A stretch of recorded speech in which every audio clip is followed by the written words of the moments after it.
joining Ray and I on Team Business 28. We are live. How you doing today, Ray? Doing good, man. How about yourself? Excellent. Excellent. We have a great guest today, Lucas Caneda from... Hey, Lucas, how are you, man? Good. How about you? Thanks for joining us. Yeah, thank you, Lucas. Thank you for the invite me. Yeah, where are you joining from? I'm currently living in France.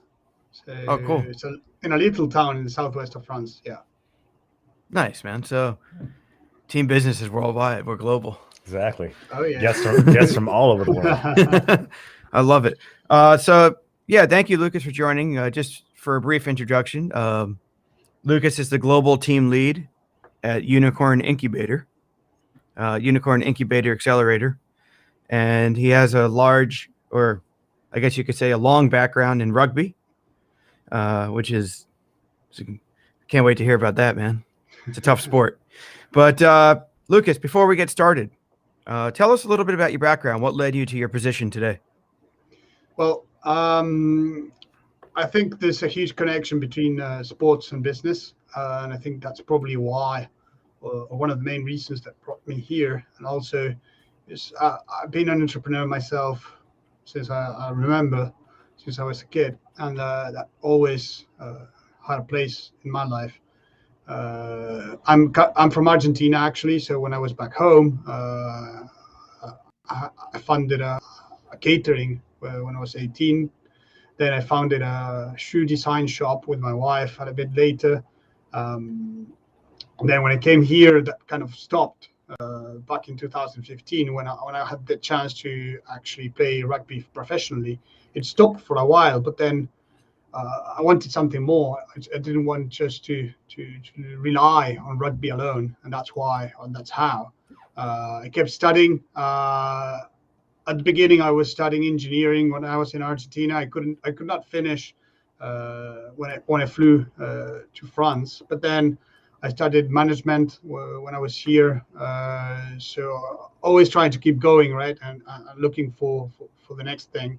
And that's how I came to UNIQORN and the things that we do here, since we're always active and exchanging and working with startups and clients from all over the world. I mean, that keeps you energized and passionate. That's just great. Yeah, that's awesome, man. Yeah, so Ray and I, Team Business was kind of created as a sports theme. So you're the perfect guest to fit in for that, because we feel also there's a huge connection between sports, as Ray and I have sport backgrounds, and business. Cool. You know, like you say, like we'll get into this a little later, but maybe dealing with adversity in business and overcoming adversity in sport is pretty similar. So yeah, 100%. So Ray, I'll let you take the next one there. Well, I just wanted to break down a little bit further. Like, what exactly is your role there at the UNIQORN Incubator? Can you break that down a little for us? Yeah, I actually wear many hats, but because I'm the business development director on one side, so I'm in a lot of the relationships with our clients and with the projects. But I'm also one of the global leaders, or the global leader that currently tries to, with the CEO and the funder, currently tries to put glue to everything that happens inside, because we've got clients and startups from different places doing different things. We're specialized in tech, so we do tech only in terms for the startups that we incubate and accelerate. But then we also work on customer acquisition or digital marketing, SEO campaigns, ASO campaigns, and that we can do all over. And we work from startups that are, I would say, just starting or pre-seed, seed rounds, up to public companies. So we're not limited on that sense. We just take the word startup more the American way. So we usually ask for three things whenever we are dealing with a startup. That's having a proof of concept, a couple of clients, and I would say a proof of investment or confidence that you have convinced at least your grandmother that what you're doing is actually something interesting, right? Because if not, how are you going to convince ourselves? I guess for our audience, I mean, just to break it down a little further, what exactly is so our audience can listen to the function of an incubator accelerator? In our case, it's a bit different from what others do. And again, that's a little bit of what we usually try to do. And what we tell our clients is you don't need to reinvent the wheel, but you need to be different from the others, because if not, there's just thousands of people pitching the same thing, and then you just don't stand out, right? Sure. So we take case by case differently. So we understand that each startup is at a different phase, at a different stage, with different objectives, and we try to identify how can we add value to what they're doing and how quick. So there's lots of things that you can do with them. It's just a matter of identifying if they need customer acquisition, then we'll do a lot of effort into it. If they're more focused in the investor relationship side, then we'll focus a lot more on that. Maybe it's a bit of both, but the good thing is that we decided that not to work with everyone, so we don't have like big buckets where we fit people in. We just take a real analysis of who we are working with, and then we just adapt what we can do into that specific project. So is there a certain industry of startups that you look at, or is it like technologies, tech startups, or what? Like, what's your focus? Yeah, what's your focus? If we're speaking about incubation and acceleration only, so that they really become a part of UNIQORN, in that case we do tech only, and we have a bit of focus on different sectors that we know the most. I would say that's AR, VR, AI, DeFi, so everything that's decentralized finance. Those are the three that we currently have, very, very important ones, and sports tech. So those four, I would say, are not the priorities, but when it comes to actual startups that we have today, those are the ones. But then if, I don't know, a client comes and they just need marketing campaign, for instance, then we can do that for many different clients. Now, do you guys, is there like do people have to apply to be in the incubator, or do you guys go out and find companies that you think might be a good fit, or how does it work? Usually they come to us. We do receive a lot of people, lots of decks, and how do we filter? How do we pick? It's again a little bit of the same. Yeah. I was saying before. Why are you different?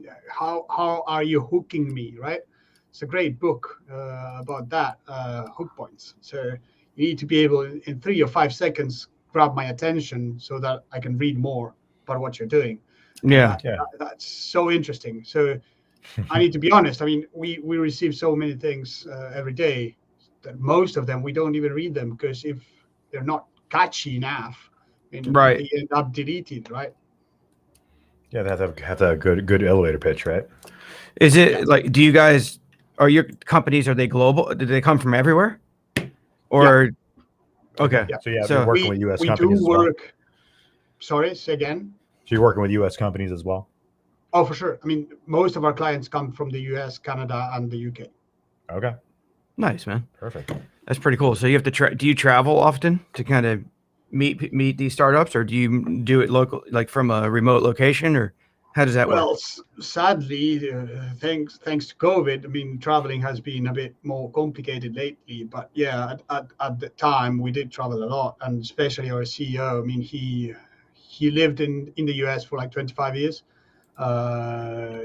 He traveled, I think, 300 days out of a year. So I mean, I mean, there's lots of relationships that you need to be doing, and that's one of the things that we also have a nice network of investors, for instance, with that we can, whenever it comes, whenever it's important to do so, we can bring to table whenever we think there's a good fit. Cool, man. So you said before, what do you mean by, tell us a little bit more about sports tech. What is sports tech? That's actually a good one. Well, currently, for instance, we took over our local rugby club here in Sala, which is called Sala Rugby. And at the beginning, I mean, there's so many things to change, like the name. I can't even remember the old name because it was impossible to know. And there were two important words for us. That's rugby, because that's the sport that we were playing. And then there's Sala, which is the name of the town. And neither were on the name. So then we just thought, I mean, let's start by the obvious, change the name. So we started from that, and then since we are digital marketers at the end of the day, we started working on the branding, on the marketing aspect of the club, and not just creating a club, but an actual brand, an Right. actual marketing tool that people can identify with, and that you have leverage to promote your sponsors, your partners with it. For instance, we took over Facebook, I would say 10 months ago, and from 1,500 followers, we are at more than 140K today. And that's some stuff that people and partners are looking for. I mean, getting your things distributed, getting those eyeballs. And we didn't just stop there, but lately we've signed over 60 TV streamings, OTT contracts to get our content diffused all over the world. Cool, Because man. again, we are looking to bring rugby to people Yeah. through our club. And this, we actually see it as our proof of concept for our big sports platform that we built, which is called Challenger X. What it does, it actually brings the benefits and solves the problems that every amateur or semi-professional club is facing every day in terms of image, of branding, of building a community, monetization, sponsorship, equipment, to all of the clubs out there. Because again, we prove that it works, we've done it ourselves, and then we bring this solution to the world. And that's the idea, and it's growing very, very big. In fact, we founded the company not a long time ago. I think it was barely 2 months ago, and we expect to be listing in the Aquis Exchange in London pretty soon. So we're going public with the company pretty quick because we believe there's a huge impact and effort to be done to help the other clubs out there, because they're all facing the same problems, and we have lived through them through the whole year. There were many skeletons in the closets, I would say, that we're not too happy to find them. But again, that's why we took it over too, because we knew there were problems, and just tackle those problems and solve them and bring a solution that's strong enough to help everyone out there. Well, can you break that down a little bit further for us, David? Like, how exactly do you help scale community membership and engagement via digital and traditional marketing? Well, I'd say, first thing is start at the bottom, right? At the bottom of the curve. And that's the way we see it. So our slogan, it's turning Davids into Goliaths. Why? Because we're taking the small teams and we are bringing them to the next level. We are making them look big. First thing, for instance, is if you go to a website of an amateur club, if you go to their social media, if you try to look for an online store, you'll probably never find it. You'll probably see right away that they're an amateur club and not a professional club. But there's no reason that should happen.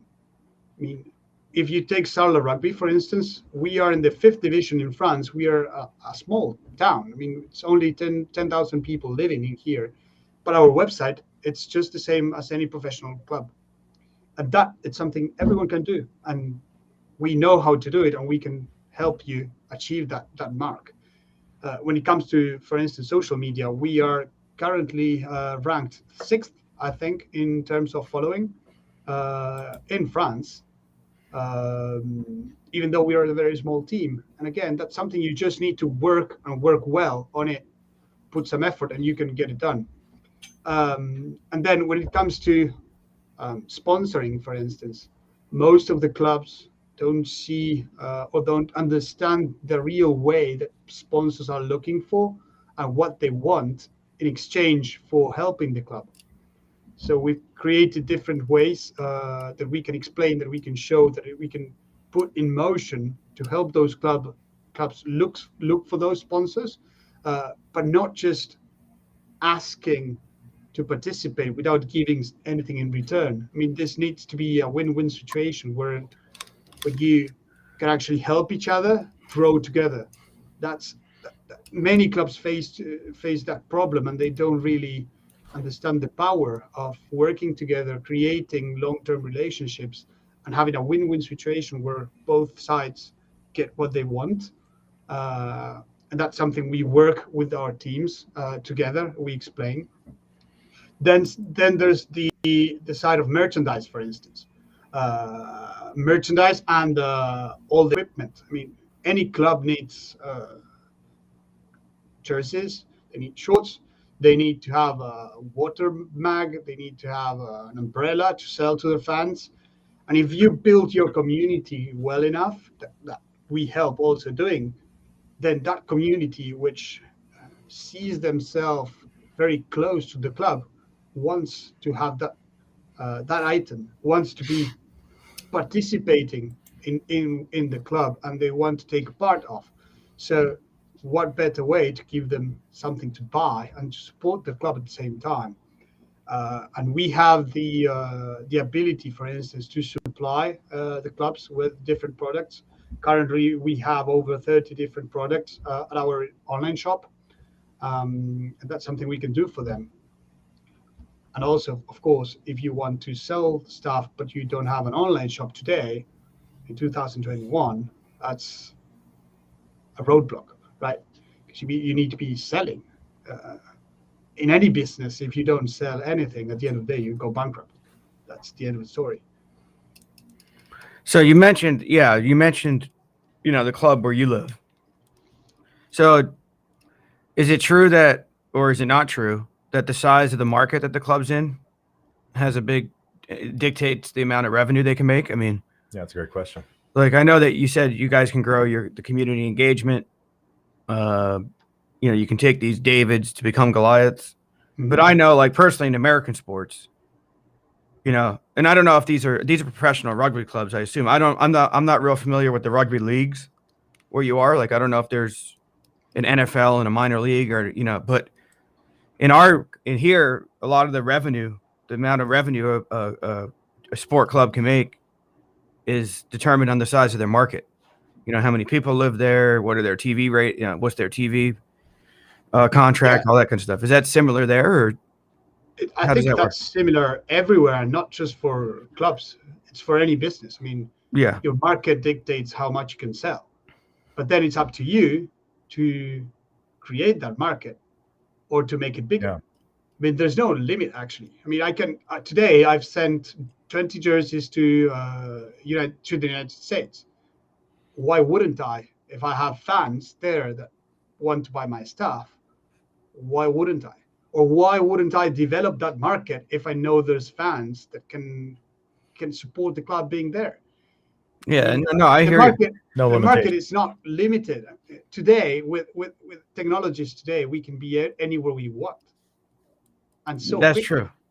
So, I mean, there's no actual limit, because if that would be the case, and we have 10,000 people living in Salah, our community size on Facebook, for instance, it would never go over that amount. And today we are 14 times bigger.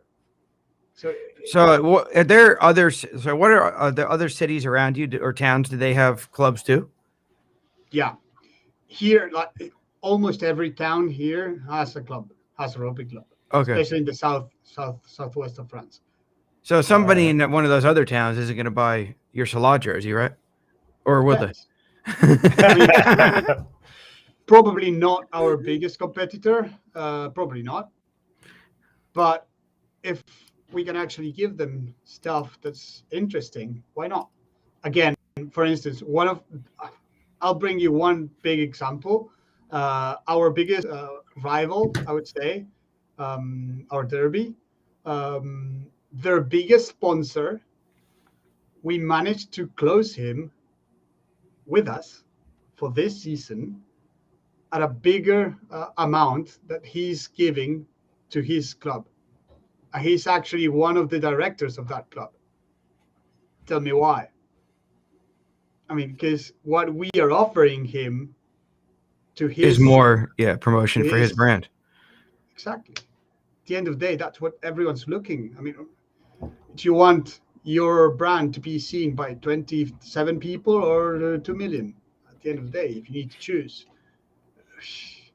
Yeah, So in 2 rugby, million. the jerseys have the promotions of the sponsors, kind of like soccer. Yeah. Okay. Yeah, Okay. same thing. Okay. Then you've got the signs at the stadium. But the thing is, we went a lot further than just that. For instance, we created our own TV station on our own TV channel where we control all the traffic. We know who's coming, who's going. We can control also the sponsors that we have in there. And That's pretty cool.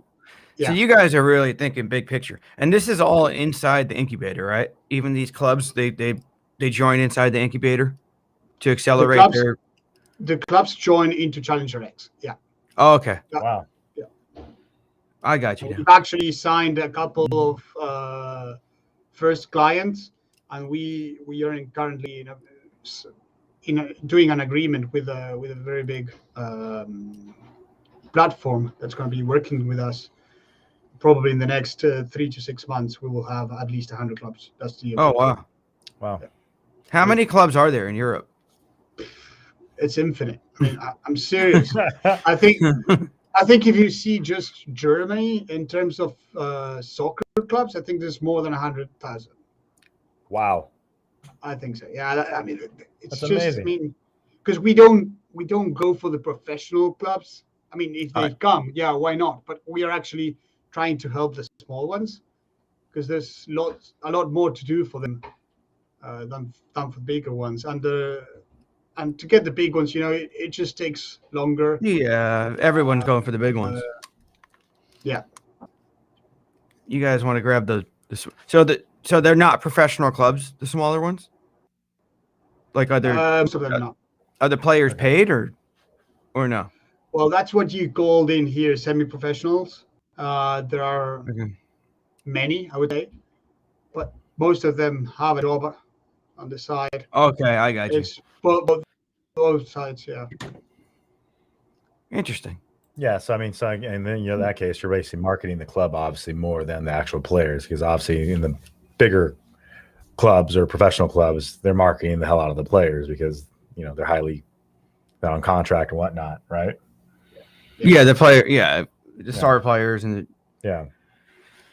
But then because when we had that discussion too internally, because we built our marketing brand before our actual rugby team, and we did that on purpose because it's a bit of a chicken and the egg story, but where we believe the eggs, right? So we built the marketing brand to give us the power to build our team after once we have the means, because we have the objective to go to the pro divisions in the next 5 to 7 years. But to get there, it's not just an idea. You need to have a proof of concept. And I come back to business, which this relationship, it's endless. And you need to be able to prove and to get the means to get there. I mean, if you just want to get something, but you don't do what it takes, it's usually hard to get there. Yeah. So what has the sport of rugby taught you about overcoming adversity? Well, I would say a lot. We are faced with challenges and adversity every single day. People that trying to beat you, people that are trying to tackling you on the field, injuries, other players taking your spot. I mean, you name it. It's lots of adversities everywhere. But I think it's just a matter of how do you take those and how do you learn? What do you take from that? Because I mean, at the end of the day, that's just life, right? We are facing adversity every single day, and we need to find a way to overcome that, to fix the problems that you have, and just to become a better person. And but I'd say one of the best things is the mentality that sports gave me, that winning mentality, that no matter what, I know what I want to do, what do I want to reach, what are your goals, your dreams, your objectives, and how to get there. Having that focus and that resilience that can push you further down the line. And in order to, you need to be able to take a punch and stand back up, because that's part of the game. You need to be able to push further. There's always a little bit extra that you can give that can make a difference.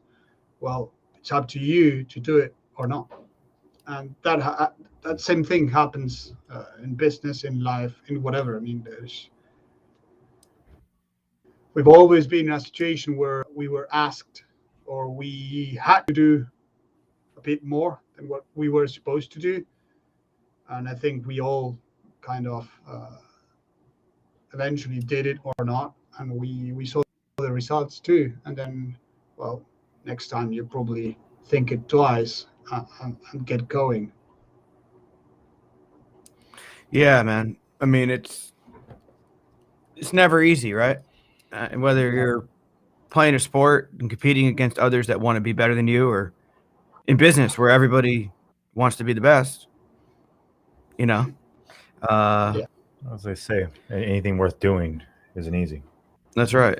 You got to keep going. You got to keep going. Got to find ways to be better. So cool, man. You go ahead. Yeah, I think one of the most important things that I always say is that you need to be doing what you're passionate about. So for me, that helped in every sense, because I'm passionate about rugby, I'm passionate about business. So I'm doing both my passions, both at the same time. And I followed my dream, right? I was in Argentina. I wanted to become a professional player. And then when I had the opportunity to come to France and fulfill my dream, I did it. And that makes everything easier, because if you're doing something that you don't really like, that you don't have that energy to do it, eventually you will just lay off. You will just drop your arms and don't keep going. And doing what we do is not easy. People should know that. Nothing comes for free. So you need to be able to roll up your sleeves and get to work, get your hands dirty a little bit, and get into work, right? And that's what makes a difference. That's right, man. Couldn't say it better myself. Yep. So, Lucas, what type of connections, for our audience, who are you looking to connect with? Who can we introduce you to? And how do they get in touch with you? Exactly. How they can get in touch? That's easy. They can just go to my LinkedIn profile. That's pretty much the easiest way to get in touch. Then connections means so many things to do, so many connections, so many synergies. There's if we're looking, for instance, into Challenger X, which is our key project today, we have two sides. So we have investors on one side, or because we are working on our IPO to go in public. And on the other hand, we are also looking for all of the clubs out there that need some help to joining our program, our platform. So I mean, in both cases, they'll be welcome. Excellent. So you guys heard Challenger X. Lucas, he's on LinkedIn. Look him up. They're looking for both sides of the platform. They're looking for investors. They're also looking for clubs to join. And then, of course, look up the UNIQORN Incubator Accelerator. I found that business information on LinkedIn also. Lucas has it on his profile. And Lucas, we thank you very much for joining, man. Anything you want to leave us with, or before we? No, guys, it's me that thank you for the opportunity to be here, and it was a pleasure talking to you. Thank you, Lucas. Thank you for showing up today. Yeah, thanks for your insight, man. Yeah, we enjoyed it. Thanks, guys. And to our audience, thanks for watching another segment of Team Business. We will see you next time. Thank you, guys. Remember, support local business.